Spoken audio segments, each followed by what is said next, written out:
Jai Dhari Ma, Jai Dhari Ma, Hare Krishna, Hare Krishna, Jai Dhari Ma. शुभा जी very welcome, very welcome. हमारी audiences का बहुत बहुत स्वागत है. Very, very grateful and honored to be here with you all. जी, thank you, thank you. Mummy, आज का chapter है हमारा कंसल्टेशन एंड इंक्लूजन. हम it's from our book think big to win. It's our second chapter, Consultation and Inclusion, is Shubhaji's book. Shubhaji, we'll start with our question answers straight away. Yes, please. Yes. आपने शुरू में जैसे chapter शुरू हुआ तो उधर एक line I, It took dozen days of relentless progress for the Vanara army to move.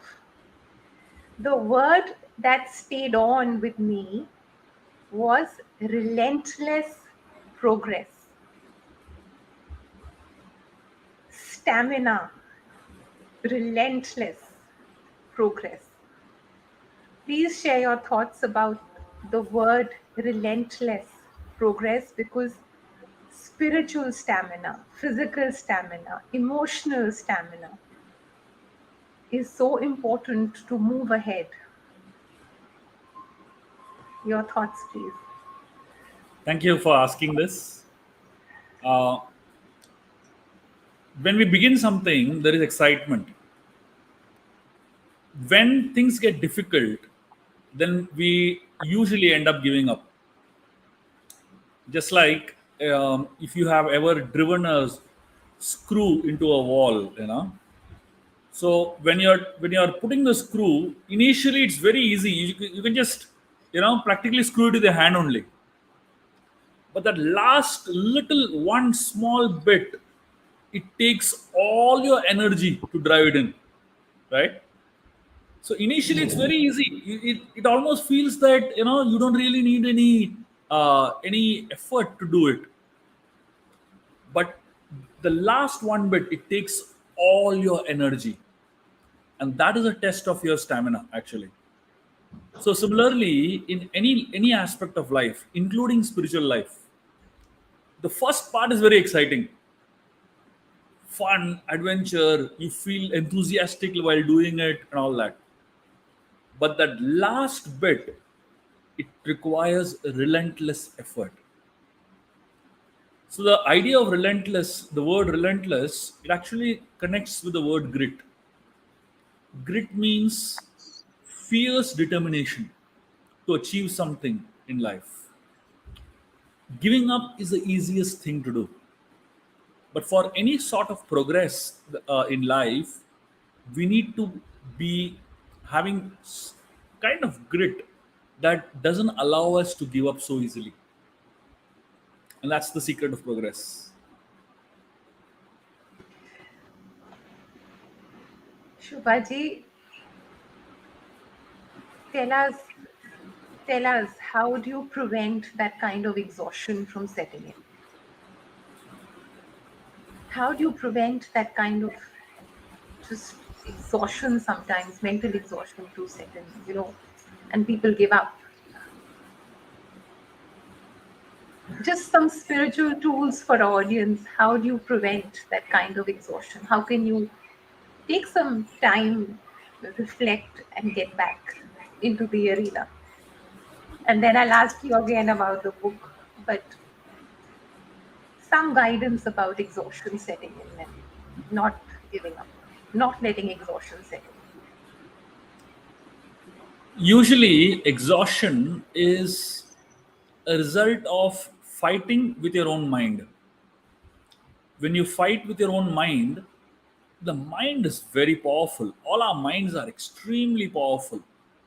And usually, when we want to do something right, when we want to do something good, the biggest enemy is within us. The biggest enemy is our own mind. And when we are fighting against the mind, which is so powerful, you get exhausted. It's natural, it will happen. But this is where uh, the idea of coming together comes in. Why do we celebrate festivals together? So if you look at Diwali, if you look at any of the festivals that we celebrate, um, Makar Sankranti, New Year, any of the festivals that we celebrate, the tradition always is a lot of people come together. Families come together, friends come together, relatives come together. Have you ever wondered why we come together? There is a very important spiritual reason connected with the exhaustion of the mind. So we are all usually fighting our own battles, and when we are on our own fighting our own battles, we get exhausted. A lot of so that means we are all individually weak minds, but in a festival, a lot of weak minds come together, and when a lot of weak mind comes together, it becomes a very powerful unit. And that's what leads us to come out of this exhaustion. And that's why if you see, after every festival, after every good experience of being together with people you love, you feel energized, you feel thrilled, you feel excited, you feel good. Why? Because that's what collective energy does to you. It boosts you up. So this is the best way to get out of exhaustion.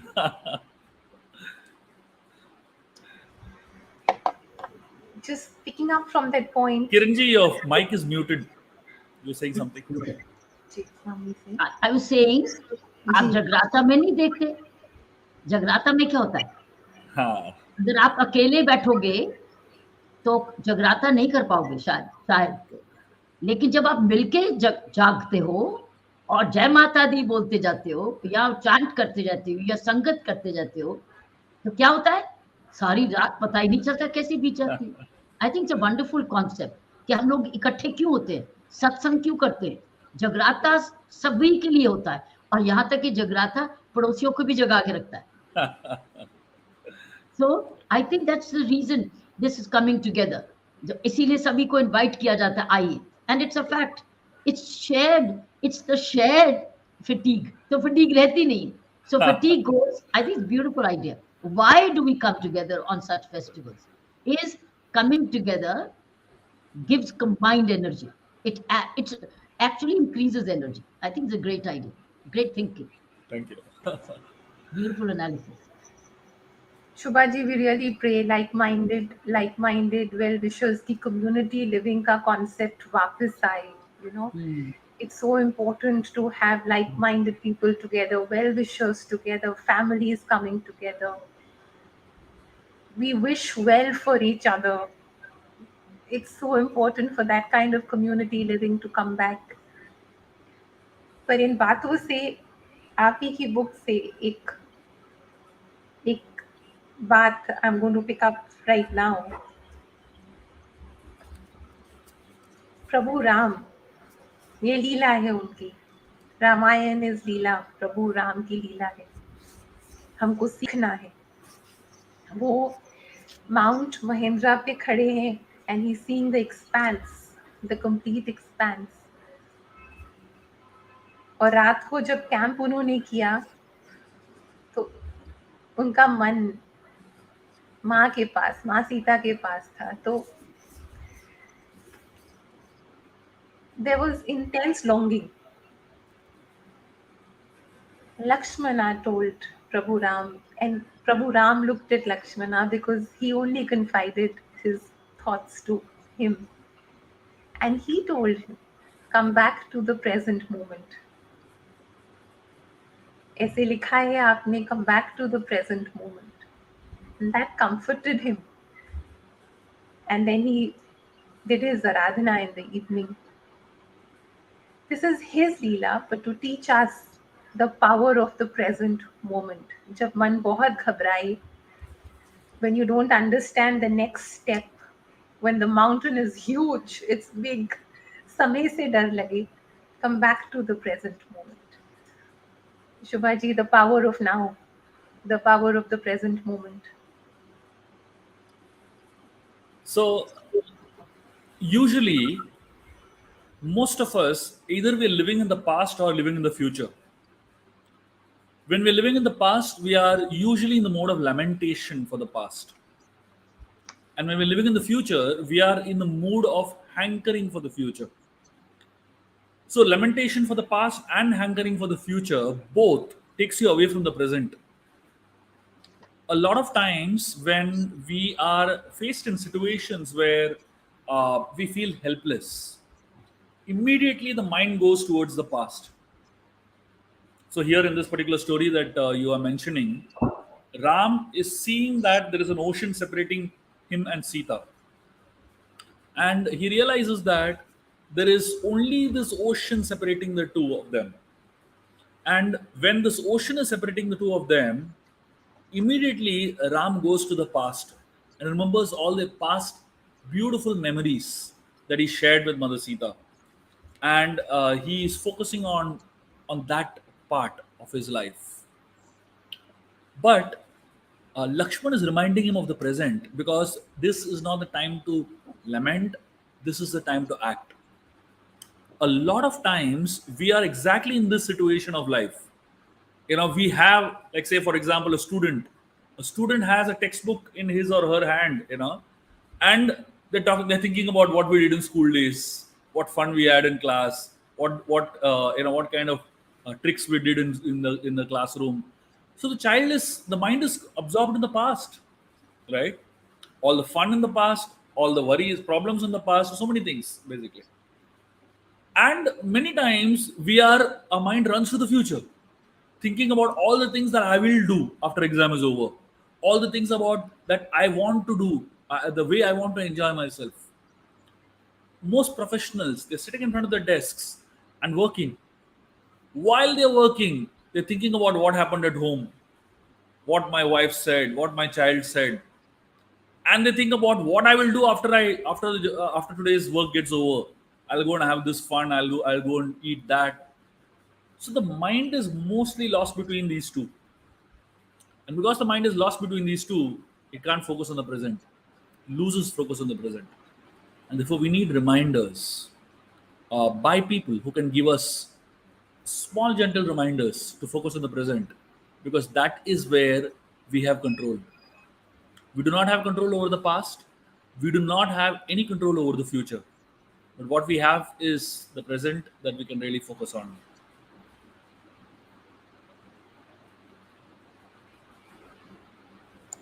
Ji, reminders. Sugriva played a very important role. When Prabhu Ram was looking at the expanse and then at the Vanara army and the ocean, please talk about the role he played. His words were so full of enthusiasm, and sometimes somebody comes along and says, "Fikar nahi karna hai, hum kar lenge. We'll do it." That's what he did. Shubha ji, yes. Yeah.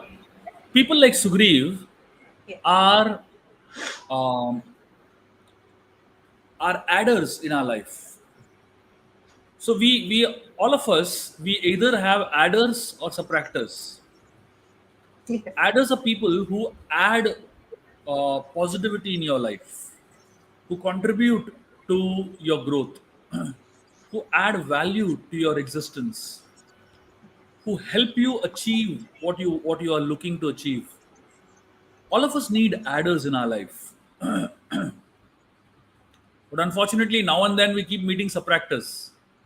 Subtractors are people who take away something from us, who demotivate us, discourage us, really take away something from us. And then once in a while, you meet multipliers. Multipliers are those who not just add, they multiply positivity in your life in a huge quantity. Adders will add, 2 plus 2 is 4. But if you look at 2 into 2, or rather 2 into 6, 2 plus 6 is 8, but 2 into 6 is 12. It's much, much bigger. So multipliers are those people who actually multiply your joys, multiply uh, your contributions, help you achieve your potentials. And then there are dividers. Dividers are those who really take away so much from your life. Sugriv was a multiplier in Lord Ram's life, who massively multiplied Ram's joys, Ram's achievements, Ram's effort. And that is the kind of people that we really need to surround ourselves by. Uh, if you just have one Sugriv, that one Sugriv can help us achieve much more than a million others. And that's the power of multipliers. Can you give an example of how Sugriv was a multiplier in Bhagwan Ram's life? How? Give us some few illustrations. So when Sugriv walked in, he didn't walk in alone. He brought a million soldiers along with him. So Sugriv, apparently, from Ram's point of view, Sugriv was like one person that walked into Ram's life. And if you actually Mm. look at Sugriv in the when Ram met him, he was alone, literally 2 3 people around him. That's all. But Ram decided to have faith in him. When you have faith in a multiplier, and the multiplier becomes grateful to you, that person will do unlimited for you. So Sugriv realized that this person has actually helped me. Now I want to help him.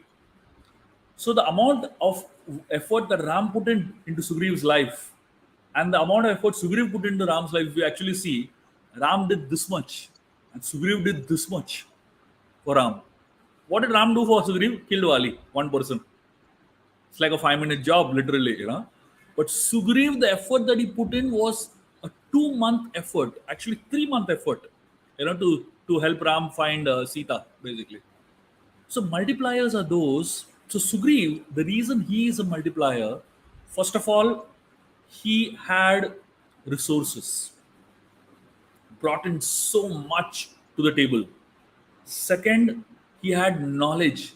He knew every single corner of the world, and he could direct the army to practically every nook and corner of the world with detailed descriptions. Third thing, Sugriv brought in his experience.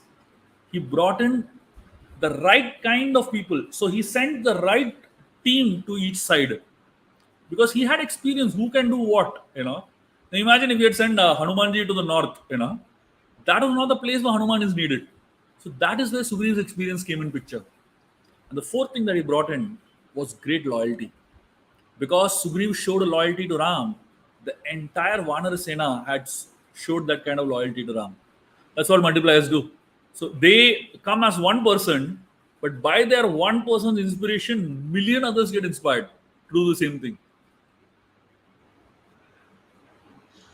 Ji, Shubha ji, isn't that also a part of a relationship of any kind to make you a better version of yourself, to connect you with your higher self, to bring in abundance, auspiciousness, goodwill, light? Somebody walks into your life and opens the window, opens the door. So you become a better version of yourself. I think that's very important to sense while we are relating to each other. Another person who came into, as I was reading the chapter and I turned the page, Vibhishna. He crossed the ocean His body crossed the ocean. His heart was absorbed in Lord Rama. Vibhishna came in. Shubhaji, when he came in, please talk about the way he prostrated in front of Prabhu Ram, his posture, all that he said, his posture. And he called Prabhu Sharnagat Vatsala. So the posture, Sharnagat Vatsala, how the body can be performing a certain act, but the soul is in devotion. All of that. Shubhaji. The entry of Vibhishan in the Ramayan is an to the side of Lord Ram is an amazing story actually. Let me give you some perspectives of the story which will help us understand this subject a little deeper. Actually, according to Sri Vaishnava Acharyas, this particular story is one of the highest levels of devotion in the Ramayana, basically. It describes the understanding of Sharanagati. So when Vibhishan comes and he approaches the Vanara army, and Sugriva is there, he sees Vibhishan is coming, you know. Vibhishan tells, I want to meet Ram right now. Sugriv, in a very typical bureaucratic way, he says, no, sorry, Ram is busy. Because Sugriv was thinking, this guy is the brother of our enemy. Why should we risk it? You know, exposing our king to the brother of the enemy. So Sugriv was kind of trying to be diplomatic and he was saying, no, sorry, you know, Ram is busy, he's very, very busy. And that's typically what happens, right? When somebody tries to approach a very big person, there are some people around who are trying to be extra cautious, sometimes to the extent of putting off the person who's approaching, literally. So Vibhishan tells him something amazing. Vibhishan tells him, Sugriv, I'm a demon. My mind is very fickle. He tells, I'm a Rakshasa. My mind is very fickle. Right now, I want to surrender to God. Right now, I want to surrender to Ram. Please allow me to surrender right away because next moment my mind might change. So Vibhishan actually tells him like that. So he tells him, what he's trying to say is, when you want to do good, do it right then. Because 5 minutes later, your mind might change. When you want to do some charity, do it right then. 5 minutes later, your mind will completely fool you and take you for a ride, basically. So, whenever we want to do good, no one should put obstacles in that good happening. A lot of people are like Sugriv, trying to put obstacles in us doing good. First of all, our mind is so fickle. The desire to do good hardly comes in. And on top of that, if you make it difficult, then the person anyway doesn't want to do. And if somebody is there to make it difficult, then naturally the person will run away. So Vibhishan is telling Sugriva, I have come here to surrender to Ram. Allow me to surrender now. And Vibhishan, when he comes with nothing. He carries with him nothing, literally, you know. Interestingly, when Vibhishan comes, he folds his hand. He folds his hand like this. He stands in front of Ram, he stands in front of Sugriva, with his hands folded. Sugriva is telling the monkeys, the other Vanaras, this guy is very dangerous. He's carrying the most powerful weapon in front of which Ram can't do anything.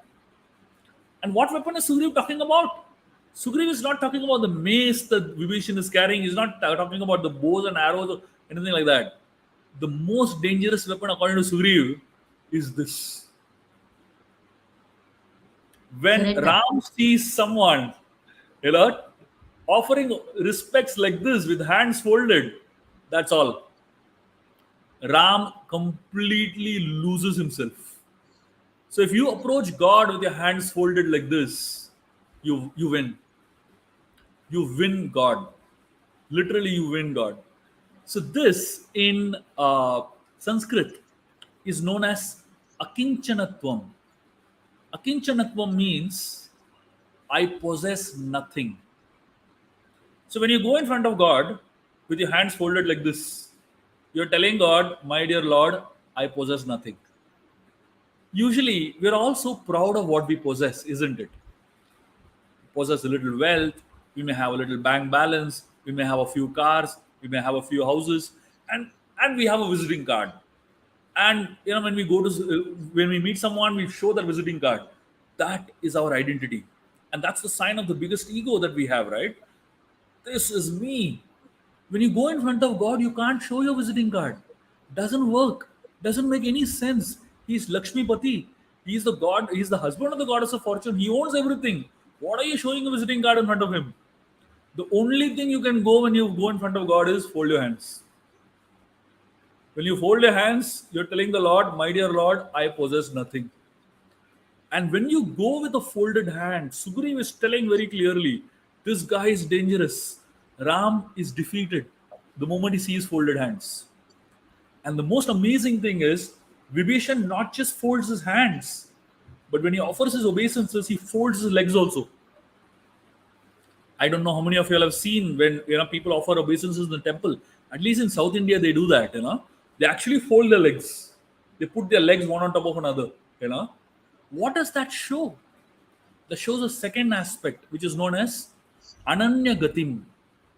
Ananya Gatim means when your legs are folded, what does it mean? I can't go anywhere else.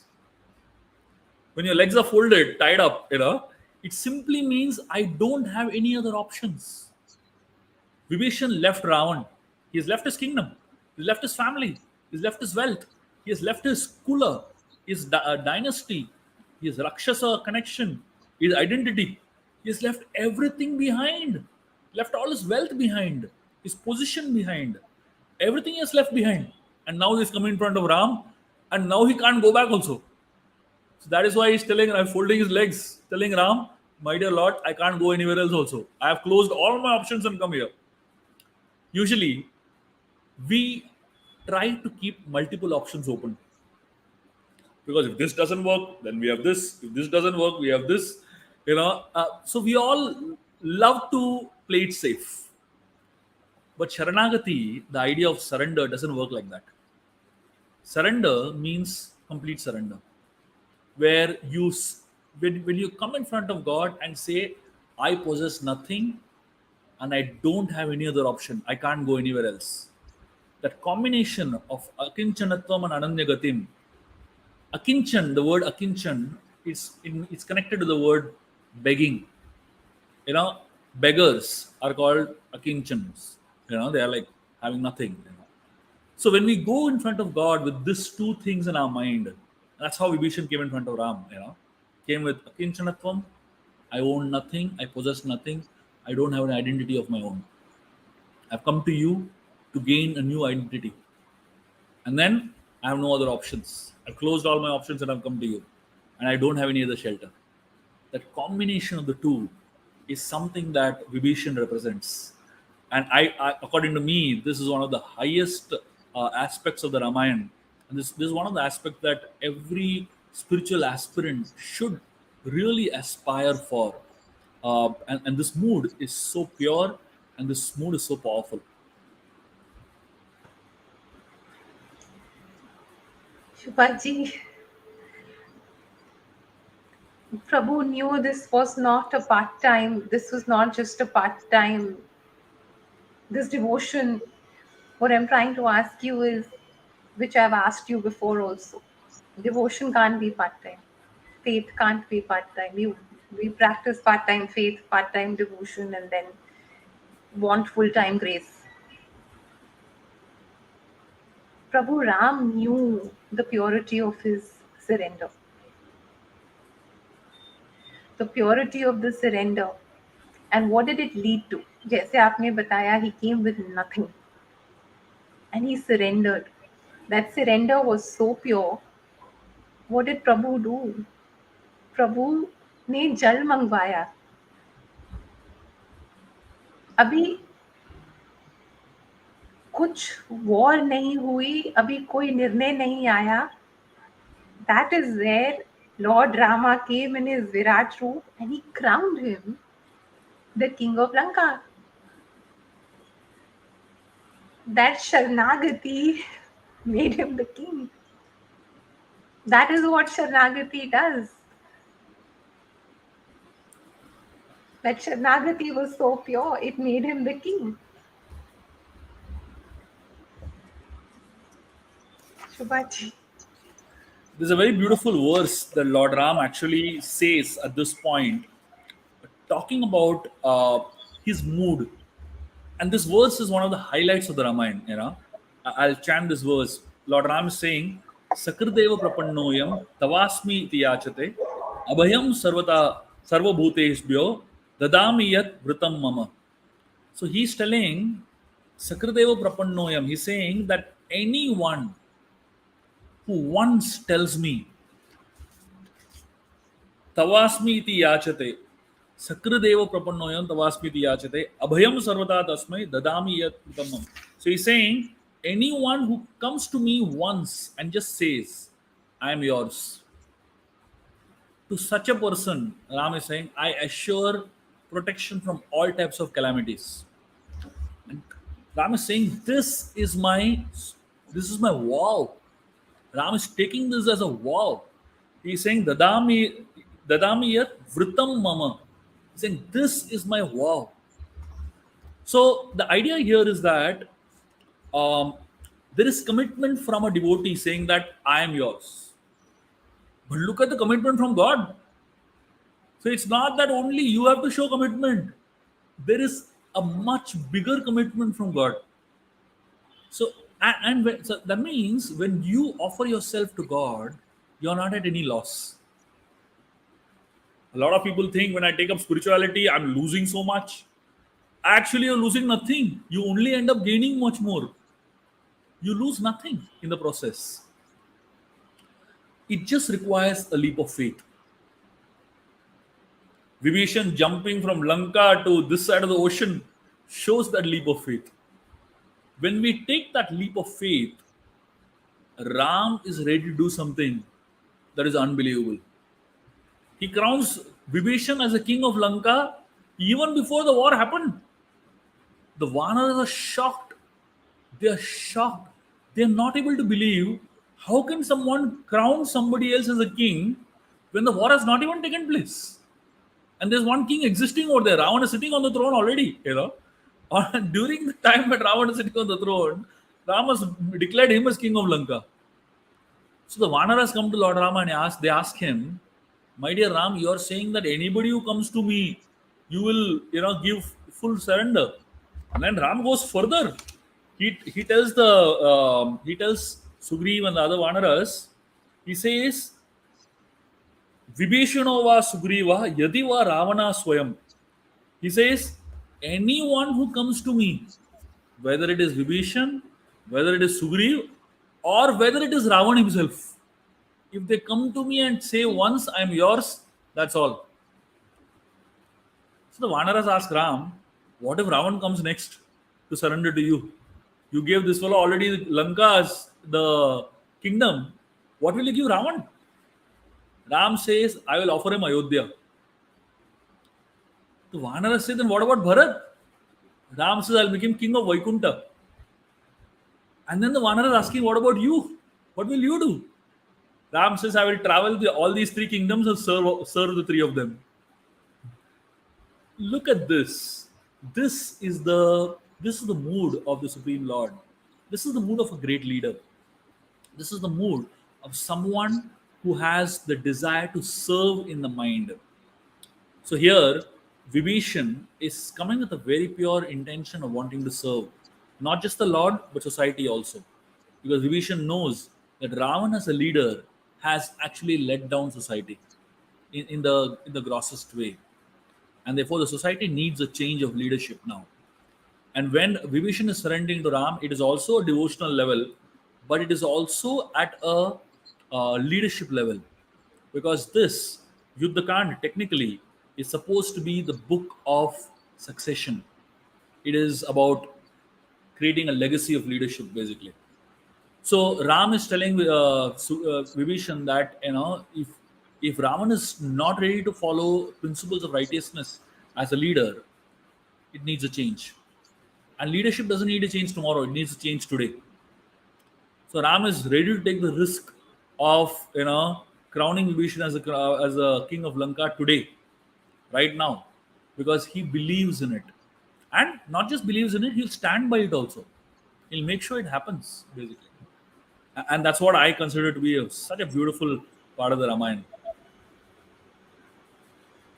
God's love, God's love is the most unconditional and the purest.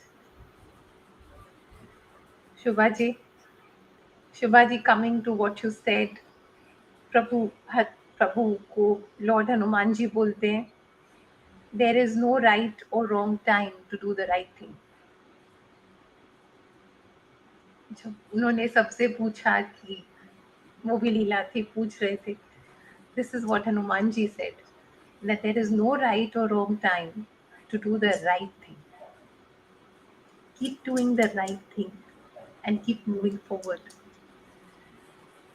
The right thing is a very wise thing. The right decisions are always very strengthened. They're not weak. They're not foolish.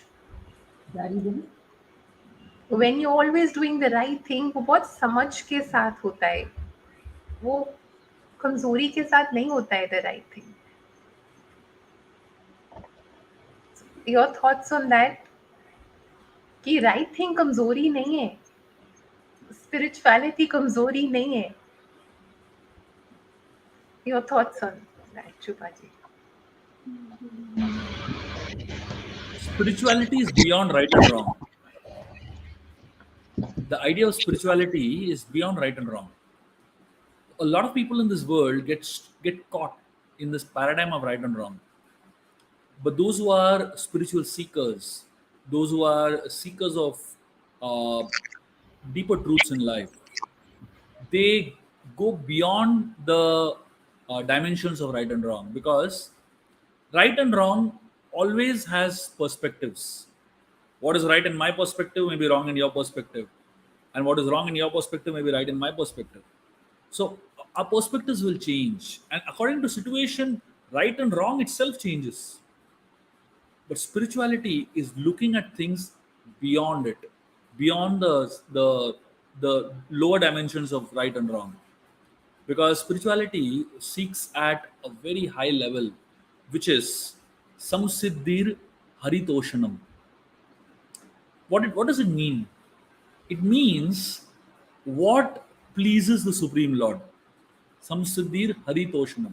What pleases, satisfies Hari. Let me tell you a small story from the Srimad Bhagavatam that will help us understand this powerfully. There was a king named Prithu Maharaj, an amazing leader. And Prithu was performing a series of Ashwamedha Yagyas. And he performed one Ashwamedha Yagya, a second Ashwamedha Yagya, a third. He went on to perform 99 Ashwamedha Yagyas. And it is explained, anyone who performs 100 Ashwamedha Yagyas gets qualified to become the next Indra. To become the next Indra, the king of the heaven. Indra is a post, basically. And anyone who's qualified to occupy that post gets that post, basically. So, it's like cyclic. So, Prithu did 99. And he was almost on the verge of completing the 100th one. Indra became very insecure. The person who is occupying the post of Indra, he became very insecure. And he really started plotting to ensure that Prithu doesn't complete the 100th one. You know what Indra did? He stole that horse. The Ashwamedha Yagya, the horse sacrifice, he stole the horse only. Prithu sent soldiers all over to find the horse. They couldn't find the horse. Again, all over they had to start again. Indra, again and again, somehow Prithu would find the horse, get it back, again he would steal. So it became too much. At some point, it became too much for Prithu to handle. At that point, Lord Vishnu appears. You know what Vishnu tells him? Lord Brahma appears first. Brahma appears to Prithu and he tells him, Prithu, just give it up. It's okay. Don't do the 100th one. You have done 99, and I'm sure the Lord is pleased with you. Just don't do the 100th one. Prithu says, fine. He gives up the 100th one. He doesn't do the 100th Ashwamedha Yajna. And then Lord Vishnu appears. And you know what Lord Vishnu tells Prithu? Lord Vishnu tells him, this is something amazing. And this is actually the understanding of right and wrong. Vishnu tells him, Indra is, according from a technical point of view, he has done 100 and he is right. He has achieved a status. I mean, century is always good, is a status, right? Indra has done 100 and he is great. But by doing 99 and stopping there, you have pleased me. Vishnu tells him. So Vishnu tells him, by doing 99 and stopping there, showing maturity, you have pleased me. What is the goal of doing Ashwamedha Yajnas? What is the goal of doing all these 100 Yajnas? The goal is to please the Supreme Lord. Samsiddhir Haritoshanam. And at 99, if the Lord is pleased, what is the point in being hell-bent on doing the 100th one? A lot of us, we are so caught up in the cycle of achievements, doing what the world thinks is right, but we don't understand, in the process of trying to satisfy what the world is trying to make us do, we end up having the wrong attitudes, which displeases the Lord. What really pleases the Lord is not your performance, but your attitude. A lot of us, we are so performance driven, we are so much focused on the performance aspect of it, that we forget behind the performance and much beyond the performance is attitude.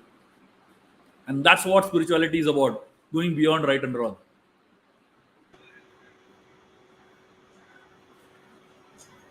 Yes, going beyond the visible. Samaj. Shubhaji, we talk about fear also here. Because you're talking about right and wrong, we talk about the fear also, the answer to fear. Because you've written in your book, the answer to fear. How do you get that? Usually, fear is what is the meaning of the word fear? If you just expand the word fear, it is false evidence accepted real. That's what the word fear means, literally.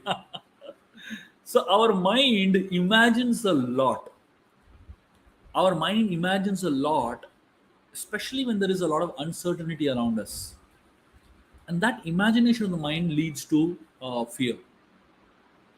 Confidence comes when you know that you are standing on the side of righteousness, standing on the side of dharma.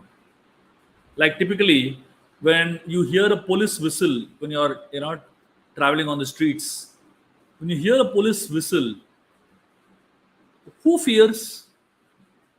Anyone who has broken a law will fear. If somebody has not worn a mask nowadays, they will fear. If someone doesn't have a license, they will fear. If somebody has broken a traffic signal, they will fear. Somebody has done something wrong, they will fear.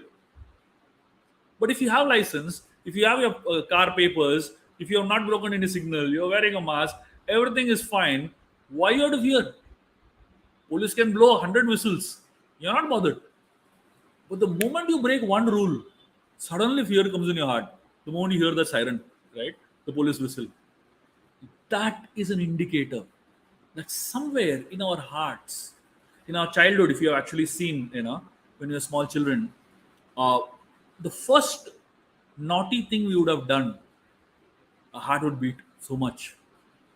Something really crazy we're doing, heart would start beating like anything. Why? Because inside our heart is the Paramatma. And the Paramatma always gives a warning. That heartbeat is actually a sign of Paramatma telling us you're going somewhere wrong. Unfortunately, over a period of time, we don't listen to the voice of Paramatma. We just keep shutting it down. We just neglect it. Over a period of time, Paramatma doesn't speak only. You don't feel scared anymore. You don't feel those heartbeats anymore. Why? Because the Paramatma becomes inactive when you don't listen to the Paramatma's voice. Fear is actually healthy because it is an indicative of direction in your life, especially when the fear is coming from the right source. But when the fear stems from a wrong source, it's an indicative of something that you have done wrong, basically. So the same fear can come when it comes to the right source, it is actually pointing you to the right direction. And when it comes to the wrong source, it is showing you that you have done something wrong. And that's how fear actually is simultaneously our friend and our enemy.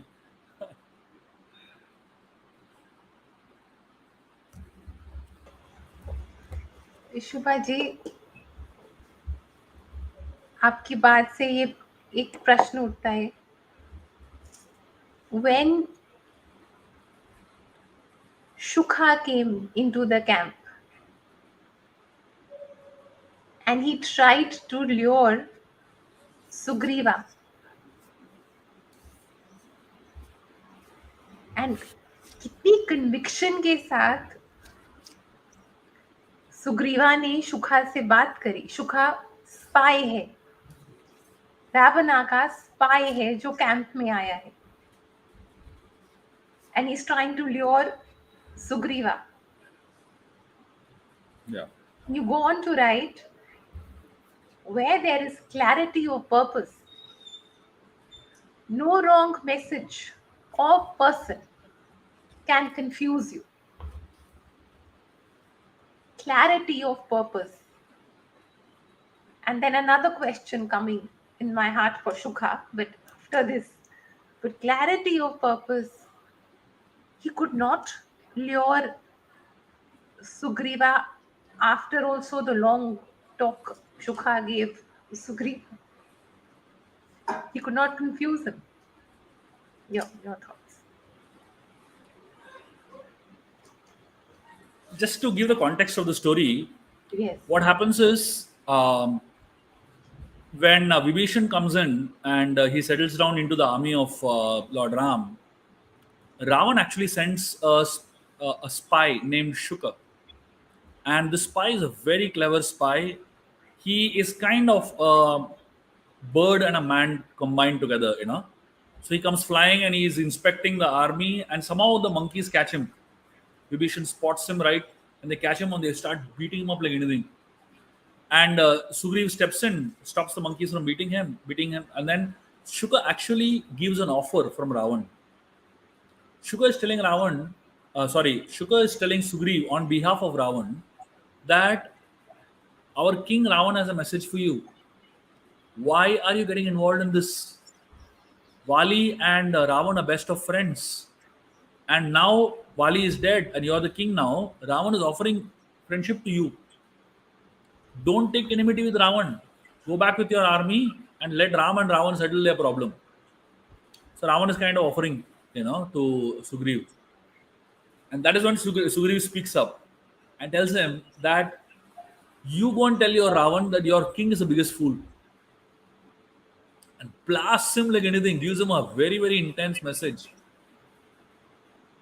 This is where motivation comes in. There are many ways to motivate people to be loyal to you. Ravan here is motivating out of two ways. One is he's creating fear in Sugriv, and second is he's motivating with offering a friendship, offering some kind of security and protection. Basically, most people motivate others to do what they want, either out of fear or out of reward. So that means you do if you do this, then I'll do this to you. So people get scared, and they are that's one motivation basically. And a higher level motivation is reward. That means if you do this, then I'll give this to you. So a lot of people love reward and they get motivated by reward. Most people work in different organizations motivated by reward. But Sugri was motivated by something higher. Sugri was motivated by a sense of duty and love. Duty is a much higher motivation than reward and fear, because duty is it comes out of a sense of gratitude. Duty comes out from a sense of gratitude. Why do you act as, why do you do all the right things? You do all the right things because you're duty bound to an organization, you're duty bound to a country, you're duty bound to a society. And that sense of duty stems from a sense of gratitude. The organization has done so much for me, therefore I need to be grateful. The country has done so much for me, therefore I need to be grateful. Society has done so much for me, therefore I need to be grateful. That sense of gratitude is a higher level of motivation than fear and reward. But the highest level of motivation is love. Love, where you actually do something for a leader because you love that person. So Raman was thinking that I will motivate Sugriv with reward and fear.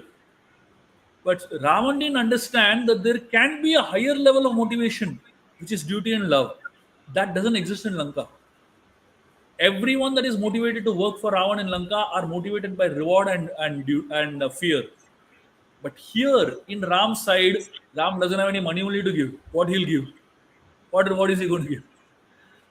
Ram doesn't, create any fear in anybody's heart. He doesn't control people out of fear. But Ram's connection and motivation with people is at the sense of duty and sense of love. Now, when somebody is motivated at the level of love, you cannot change that person's purpose. You cannot change that person's, you can't confuse that person. Because that person is operating at the level of absolute clarity. And that is the level at which great leadership functions and should function. So blessed. So blessed, Shubhaji. Shubhaji, the next question is all about love. Prabhu Ram forgives Shukha, and Prabhu Ram sends Shukha back. यहाँ पर आप बताएं, वो spy था, सब कह रहे हैं कि स्पाई है, ये हमारे जाके सीक्रेट्स, क्या secrets when the mind is so clear, mind is so clean, there is only purity, there is only love all around. क्या सीक्रेट्स कोई स्पाई जाके बताएगा? यही बताएगा कि वहां तो सिर्फ प्यार ही प्यार है, वहां तो सिर्फ भक्ति ही भक्ति है. बताओ. Well, Prabhu forgives him and Prabhu sends him back. The mind has no fear. Your thoughts on that? Because the spy goes back to tell Ravana that there is only love and devotion there. The story of the Ramayana is a very, very special story because it talks about insecurity of a leader. When a leader is highly insecure, he wants to be careful about everything. He tries to be absolutely overprotective of himself and his people, basically. But when a leader is functioning at the level of a high level of maturity and security, that leader is not scared of losing people. He is not scared of losing some secrets. He is not. What is the biggest secret a leader has? The biggest secret the leader has is that people love him. And that's not a secret that anybody else can take away. Yes. What company secret, what trade secret is there when that trade secret is love? Yes. So Ram's army, the trade secret of Ram's army is that there is great love between people. When there is great love between people, the kind of confidence that love gives you, money can't give you. The kind of confidence that love gives you, power and position can't give you. And that's why you find today people are sitting in plush offices, beautiful glass chambers, but living such highly insecure lives. Why? Because they have not invested in creating a bond of love between people. They have invested in insecurity. They've invested in creating so much of um, insecurity by creating differentiation artificially, by creating disharmony artificially. And it all stems from one word, which is swartha. Swartha means selfishness. When there is extreme level of selfishness, swartha gives rise to so much of insecurity. But when a leader is niswarth, detached, he is he is not interested in just facilities and things for himself. He's interested in service, genuine service. That niswarth bhav leads to love. That sense of love leads to a sense of security. And that sense of security leads to a powerful team that achieves any mission and any purpose easily. Shuka came from a camp that was highly insecure. I mean, the fact that Ravan sent a spy, which simply means that, he has so much more, but he's still insecure of a group of monkeys.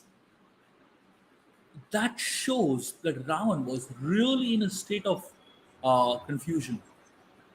And the fact that Ram didn't capture Shuka, he left him, shows that Ram has nothing to hide. There's nothing to hide. When you operate at the level of love, there's nothing to hide actually. True. But when you operate at the level of swartha, there is a lot to hide. There's a lot to be insecure of. There's a lot to lose, apparently. And that's the level at which Ravan operates. And Shuka saw the difference between the two. That's the most amazing thing.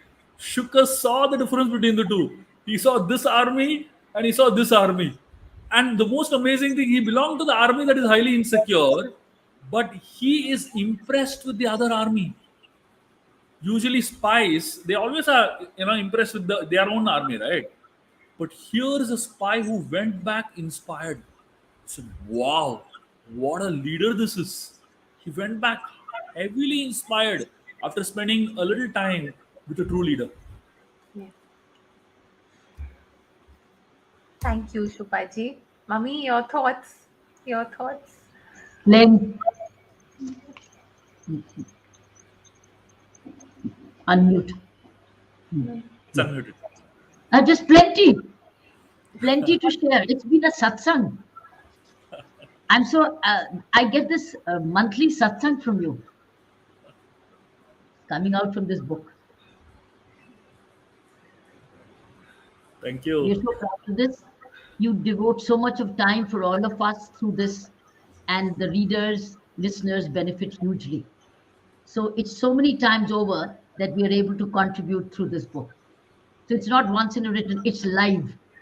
So the book comes live, isn't it, Shubhaji? I think the summation which I have seen is relentless progress. What is relentless progress? It's based on stamina, which is mental, emotional, and physical. That's called relentless. I love the word relentless progress. Secondly, when you say,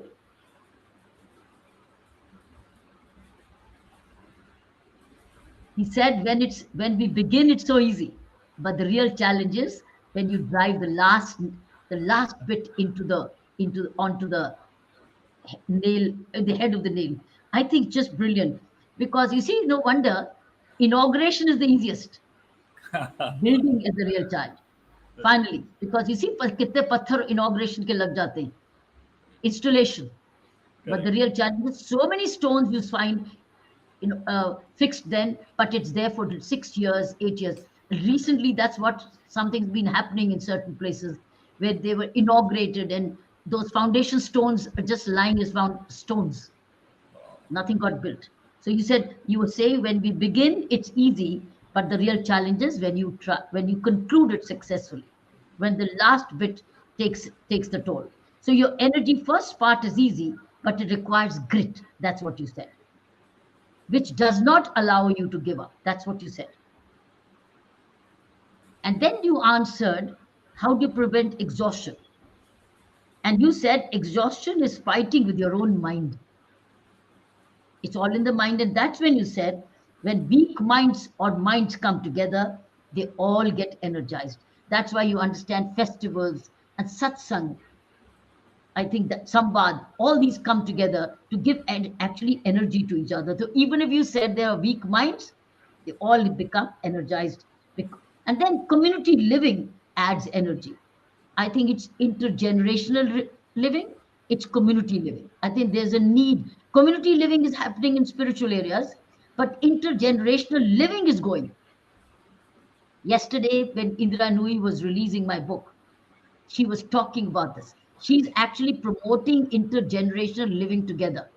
Wow. And now she is going around to say, because she juggled her work as CEO, PepsiCo, and chairman, and home life, bringing up children, depending on mother, uncles, aunts. And she's now becoming a protagonist for collective in Asian living, Asian lifestyle, which is called intergenerational. So what Saina said is, it's community living adds energy. And I agree with you, because all of us who worked 24 hours, it was intergenerational living which actually enabled us to do this. Then you said we need reminders to focus on the present. It's very beautiful. We need reminders. Somewhere we ring a bell of our own. Somebody, a teacher does, a guru does, teacher like you does, your books like these do. That's what happens. You said we need reminders to focus on the present. Then you said we need adders in our life, multipliers, not guzzlers who sap energy, but those who generate energy. That's what a teacher and a guru does. And you also said that faith multipliers. Sugriva was a multiplier in Rama's life. That's what you said. And multiplier, but it's faith in the multiplier. Again, there was a mutual faith. There was a mutual respect and regard. It's very interesting. You said when you want to do good, don't come in anybody's way. If somebody's doing good, don't stop them. Allow them. Facilitate. Don't come in the way. It resonates with me a lot in my work of the recent past. When so much came in my way, when I was doing just good for the people, and how we had to surmount it, because they didn't probably want some good. So whenever anybody wants to do good, don't come in the way. Then you said Sharnagati is a leap of faith, tremendous leap of faith. And surrender before the right is getting all. It's a leap of faith. Then you said God needs no visitor card. I think that was a master stroke. God needs no visitor card. God, I'm so and so. Arey bat to jayega hi nahi. To jayega nahi. Visitor. God needs no visitor card. God only needs Sharnagati.